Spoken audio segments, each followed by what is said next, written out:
huoshwa kwa damu itutakasayo ya kondoo, nayo mavazi ya kwenda mbinguni yafuliwe kwa damu ya kondoo. Atakapokuja bwana harusi, uwe safi kwa damu ya kondoo, nayo mavazi ya kwenda mbinguni yafuliwe kwa damu ya kondoo. Huoshwa kwa damu itutakasayo ya kondoo, nayo mavazi ya kwenda mbinguni yafuliwe kwa damu ya kondoo. Twamwendea Yesu kwa kusafishwa, na uoshwe kwa damu ya kondoo, nayo mavazi ya kwenda mbinguni yafuliwe kwa damu ya kondoo. Umesikia ya kwamba ipo damu, na kazi kubwa ya hiyo damu ni kuhakikisha kwamba umeoshwa dhambi zako. Yaani hata kuna mahali inasema yatupwe yote yaliyo na takataka. Takataka ni nini? Takataka ni usherati uliopo ndani yako. Takataka ni mawazo mabaya yanayokuzuia wewe kuwa karibu na hiyo damu inayosafisha na kuosha. Kwa hivyo unatakikana ufanye nini? Inatakikana ujirudi. Unapokubali kujirudi, utayaona makosa yako, na ukiyaona makosa yako, utakaribia Mwenyezi Mungu kwa kufanya nini? Kwa kuzitubu dhambi zako. Sio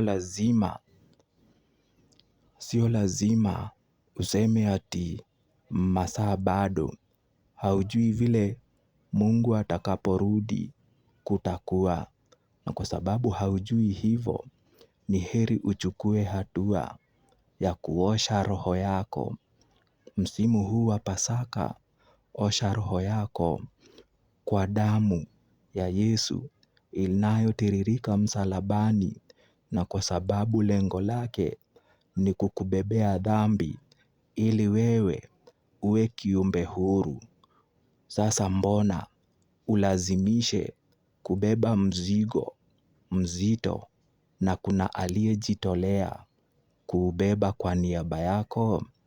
Mbona ukubali kuteseka na ipo suluhisho, ama lipo suluhisho? Suluhisho ni lipi?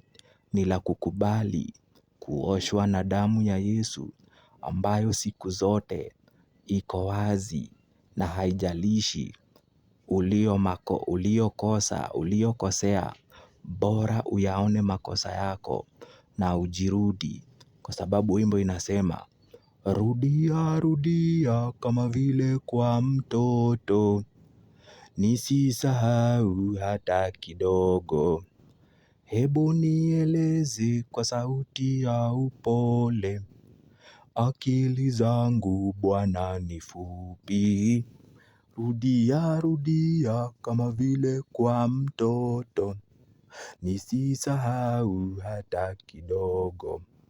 Ndiyo maana tunachukua hii nafasi ya kukuambia na kukurudililia, ili usiseme haukusikia. Ipo damu inayosafisha, ipo damu inayotakasa. Lako tu ni kukubali na kuokoka. Na ukishaokoka, umemkabidhi Yesu maisha yako, kuna vitu ambavyo haufai kuvifanya. Usherati weka kando. Fitina weka kando. Wizi weka kando. Maandiko weka karibu na moyo wako. Kwa sababu maandiko ndicho chakula cha mtu aliyeokoka na anahitaji kumjua Yesu zaidi ili akuelekeze. Anasema yeye ndiye njia. Siku zote ukimfuata hauwezi kupotoka, na pia yeye hawezi kugeuka, kwa sababu siku zote Yesu sio kinyonga akugeuke. In fact, wewe ndio unajipatanga umemgeuka, na hata ukimgeuka uyaone makosa yako,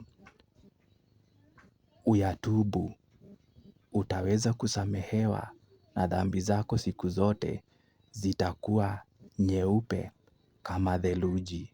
Kwa hivyo, chukua dakika zako 2, ambia Mungu kitu. Umekuwa ukimkana, umekuwa ukisema hayupo, lakini sasa chukua hili jukumu ama chukua hili nafasi, umwambie ya kwamba umeyagundua makosa yako na umeona ungependa